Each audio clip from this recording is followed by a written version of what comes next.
Hey, Brian from Garage Mahal. Today I have the MUCAR CDE900 Pro. So let's open this up, take a look and see what we get inside. And we are going to test it out on a couple vehicles so you can see exactly what it does, how it works. And we can go from there. So opening the box, and that is what you get. And that is a big piece of hardware. So that is your booklet. And these are basically your hookup cables. And let me just make sure there's nothing underneath. So there's nothing underneath.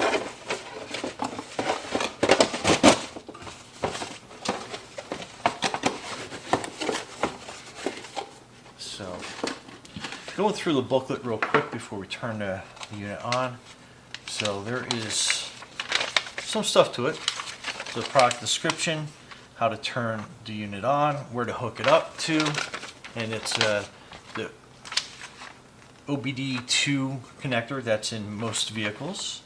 Actually, I think it's in all vehicles now after a certain time. So this will basically run you through all the functionality, what you do. So let's take a look at the scanner. So pretty neat. That is your power switch, and then this is going to toggle you through the different menus, and it's pretty cool.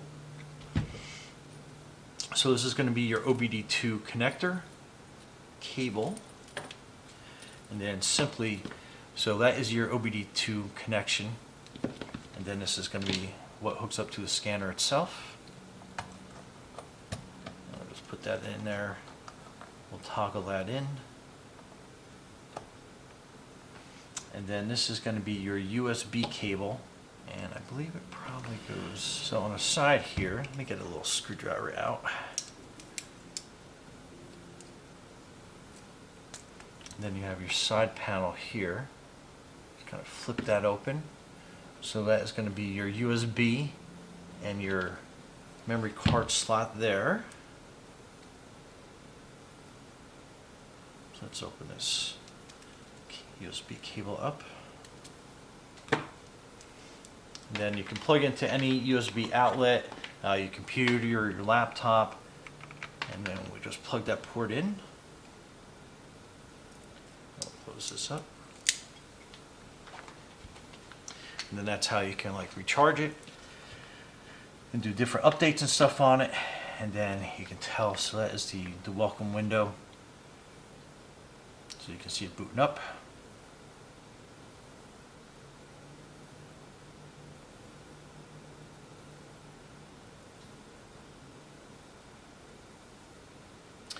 So setup is pretty good. So automatically it is 100% charged, so that's good. So we're going to go through some of the setup process on this already. So I thought we'd be able to toggle through that, but it is touchscreen too, so we're just going to go through some of the. So we'll go to the next page. So it gives us kind of like an overview. So we are going to go outside and we're going to connect it to a Ford F-250. It has a check engine light on, so we're going to see what is going on with it, and we go from there. So stay tuned. Okay, so this is our Ford F-250, and the OBD2 port is underneath here. So we are going to plug that in, and then right away it sees that this is. It wants you to start the vehicle. And we're going to come inside here so we can stop that buzzing around going. So let me put this right here. So please turn the ignition on and plug the cable in, which we did. So we're going to hit start. And basically going to do the connections.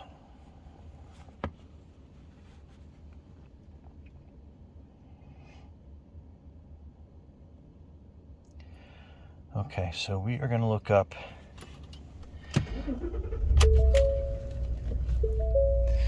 So I just wanted to start it up, and you can see the check engine light there on the dash in the bottom corner.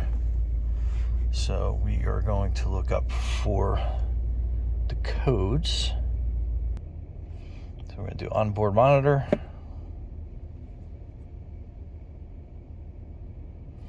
So it'll run you through a bunch of different tests on that. We'll go back.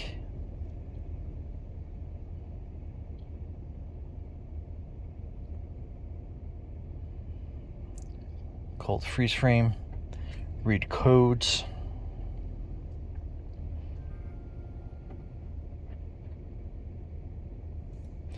So right away it gives us a P0496 evaporative emission system high purge flow. So we can click on that. And it wants to look up to the network so you can get some more information. But let's just go back on that. And then we can hit like erase codes. But we're going to hold off on doing that. Live data stream. So this will give you like a bunch of features and data that you can scroll through. I mean, there's like so much. Like you can check your live engine RPM, intake temperatures. I mean, this does like so much. It's kind of crazy. Okay, so you can do an evap system test. All right, so it needs me to do some other stuff to that. O2 sensor test. Not supported on this vehicle. Onboard monitor. So again, back to this. It just gives us a whole bunch of information that's on here.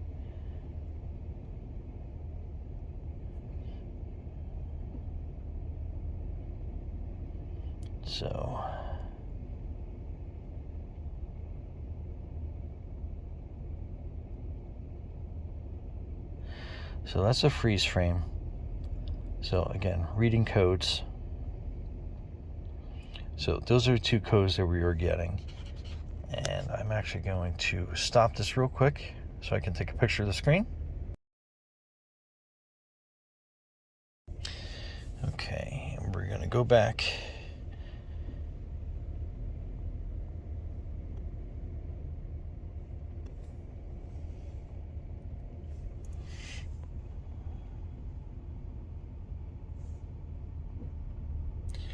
So this is a quick freeze frame.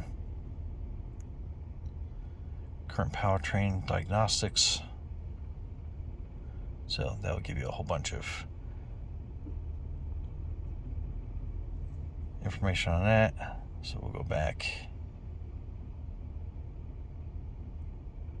So this will tell you all your data streams. Your second screen worth of stuff.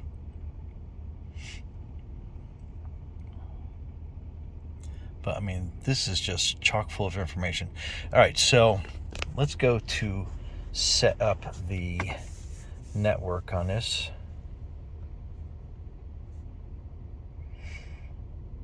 So we got this. We're going to go into settings.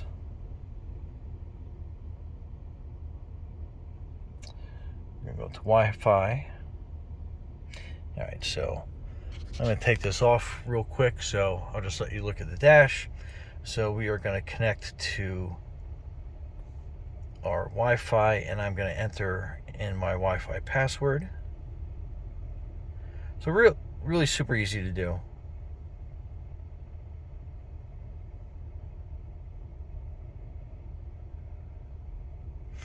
Okay, so now it's connecting to my network. So it's connected. So we're going to go back out. And we're going to look for an update.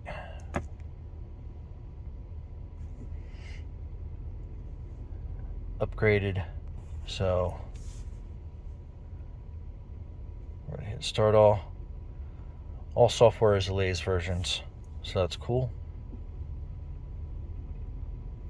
All right, so we're going to go back. We're going to go back again. Live stream data.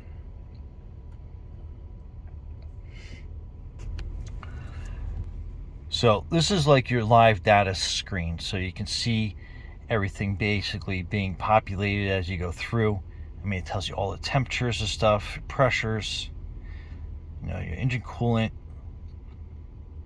and it just like scrolls through engine reference torque, engine RPM, so you can like see what your live engine RPMs are. System evap pressure. So that evap is what we had an error on, so we can like go through and basically kind of see everything, but you can see everything, and basically it's all live, so you can go through and get all your pressure data.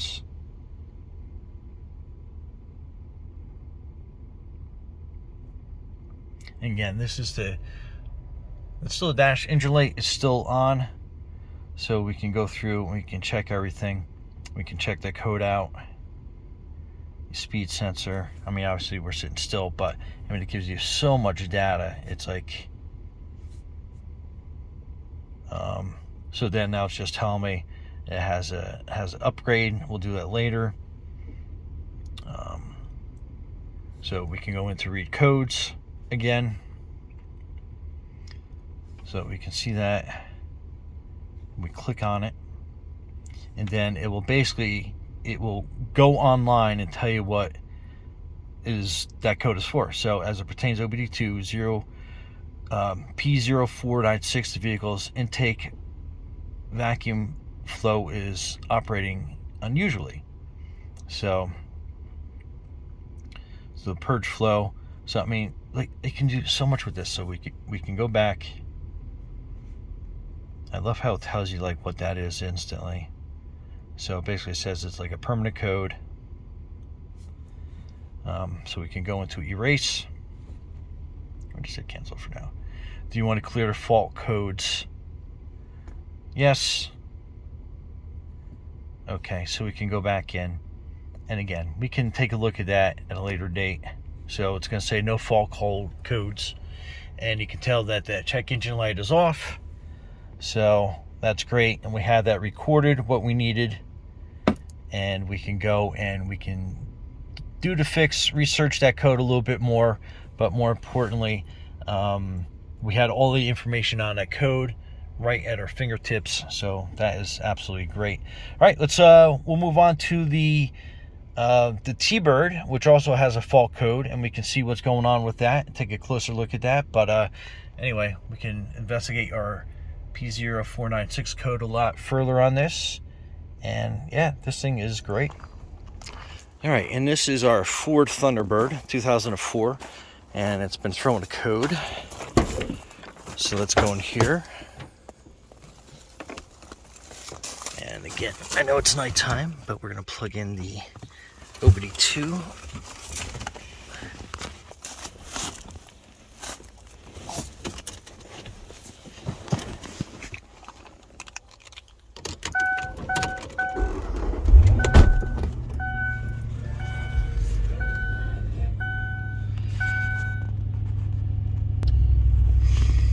Alright, so we got the check engine light on. Get onto the scanner. So we are going to do code freeze frame. Let's read the codes. So throttle actuator control module processor and throttle actuator control system force limited RPM. So we have a code P2107 and a P2110. So let's click on each one of them. So then it's going to say the P2107 is general OBD2 trouble code pointing to a malfunction within the throttle control module processor. Actuator model fails to operate, and this is detected by the engine control module. So that fault is detected. So let's go back. And then the P2110. And so then again, it gives you information. Force limited RPM. So this vehicle, it has 68,000 miles on it, and it has never had the spark plugs changed or the ignition coils changed either. So based on this information, just knowing how this vehicle operates, we're going to do that. We're going to end up changing the throttle. We're going to change the plugs and the coils on this, and we're going to see if this error actually goes away without resetting it, just so we kind of know what's going on with that. And then we can go to the live data stream on this as well, so we can go through and we can kind of just see all the different readings. But again, this is just, I mean, a lot of information that's going on in here. And I mean, it sounds like it's running pretty good, but we're just going to do that so the engine works a lot better. And also, we had a problem where this vehicle sat for over a year, so we're going to be looking at the different fuel settings here and see if we can't spot why this is basically stuck in limp mode besides that. But anyway, first and foremost, we are going to go through and do a tune-up on it, new plugs, new coils. We are going to clean out the throttle body, make sure that any of that gunk on the butterfly is taken off, as well as we are going to make sure that the air filter is clean, which can result in some weird issues with that. But so far, yeah, this is absolutely pretty awesome. And you can see up here, you got that quick little guide that has an evap error on it as well. So we're just going to make this engine run cleaner, and we are going to put a fuel additive in here to help with some of the old fuel that's probably sitting in this vehicle. And just sitting in here now, I can kind of feel it's got a little bit of a mist that's not showing up on the computer, which is kind of which I'm sure will probably show in the live data stream as we cruise through that one more time. But anyhow, so yeah, the engine coolant's coming up to temp. But anyhow, yeah, this little thing is super powerful. Only information that it can give you. All right, so what is probably failed with that P0496 error is that part right there. That is the evap purge valve. So it's got like 2 bolts on it, and it's got that little electrical connector on top, and then at the bottom it has that vacuum line to it. Anyway, place that should take care of your problem. Okay, so we got the computer hooked up to the Thunderbird again. We still have that check engine light. However, it is running a lot smoother. We added that fuel additive, and we did a tune-up, and we cleaned the throttle body and the throttle body actuator. So we are actually going to go into codes and read codes. So it's going to scan. So it still has the same errors there. So that's a check engine light. So we are basically going to just double check what it says. So again, I think that's still related to the throttle body being kind of dirty and the tune-up desperately being needed. So we are going to basically reset.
Go into erase.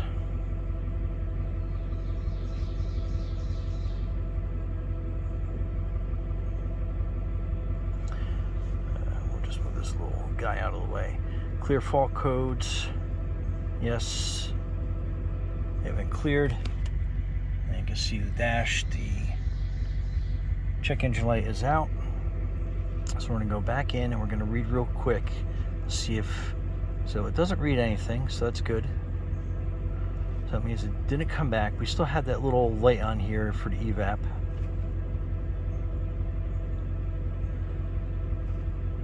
Okay, I guess we can probably get the report from that.